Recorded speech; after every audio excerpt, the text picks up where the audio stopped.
Hamas அமைப்பினருக்கும் இஸ்ரேலுக்கும் இடையே போர் தொடங்கி இன்றுடன் ஓராண்டு நிறைவு பெறுகிறது. அதாவது அக்டோபர் 7ஆம் தேதியுடன் ஓராண்டு நிறைவு பெறுகிறது.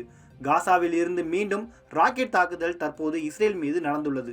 இதனை இஸ்ரேல் இராணுவமும் உறுதி செய்துள்ளது. பாலஸ்தீனத்தின் காசா நகரை நிர்வகித்து வரும் ஹமாஸ் அமைப்பினருக்கும் இஸ்ரேலுக்கும் இடையே நீண்ட காலமாக மோதல் இருந்து வருகிறது.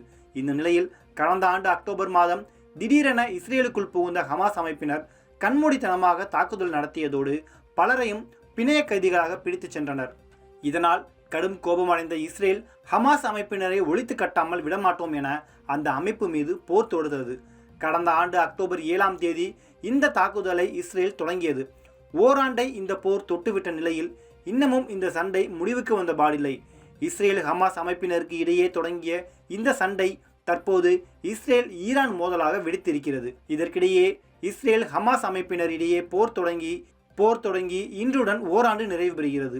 இந்த நிலையில் காசா முனையில் இருந்து இஸ்ரேலை குறிவைத்து ராக்கெட் ஏவி தாக்குதல் நடத்தப்பட்டுள்ளது. இதை இஸ்ரேல் இராணுவமும் உறுதி செய்துள்ளது. இது தொடர்பாக இஸ்ரேல் இராணுவம் கூறுகையில், வடக்கு காசா முனையில் இருந்து பல ராக்கெட்டுகள் இஸ்ரேலிய பகுதிகளை நோக்கி வந்தன. இவற்றில் சில இடைமறித்து அழிக்கப்பட்டன.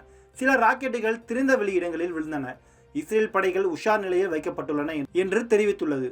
ஹமாஸ் அமைப்புக்கு ஆதரவாக லெபனானில் ஆதிக்கம் செலுத்தும் ஹிஸ்புல்லா அமைப்பு, ஏமன் நாட்டைச் சேர்ந்த ஹவுதி கிளர்ச்சி குழு ஆகியவை ஈரானின் ஆதரவுடன் இஸ்ரேலுடன் ஆயுத மோதலில் ஈடுபட்டிருக்கின்றன.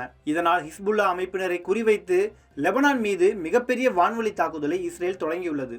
கடந்த வாரம் லெபனான் தலைநகர் பெய்ரூட்டில் நடத்தப்பட்ட வான் தாக்குதலில் ஹிஸ்புல்லா அமைப்பின் தலைவர் ஹசன் நஸ்ரல்லா கொல்லப்பட்டார். இந்த தாக்குதலில் நஸ்ரல்லாவுடன் இருந்த ஈரானின் மூத்த இராணுவ தளபதி அப்பாஸ் என்பவரும் கொல்லப்பட்டார். இராணுவ தளபதியின் உயிரிழப்புக்கு இஸ்ரேலை பழிவாங்குவோம் என்று ஈரான் அரசு பகிரங்கமாக அறிவித்தது. இதையடுத்து இஸ்ரேல் மீது ஈரான் தாக்குதலும் நடத்தியது. இதற்கு பதிலடி கொடுக்கப்படும் என இஸ்ரேலும் எச்சரித்திருக்கிறது. இப்படியாக கடந்த ஆண்டு அக்டோபர் மாதம் 7ஆம் தேதி இஸ்ரேல் ஹமாஸ் இடையே வெடித்த போரால் மத்திய கிழக்கு முழுவதும் உச்சக்கட்ட பதற்றத்தை ஏற்படுத்தியுள்ளது.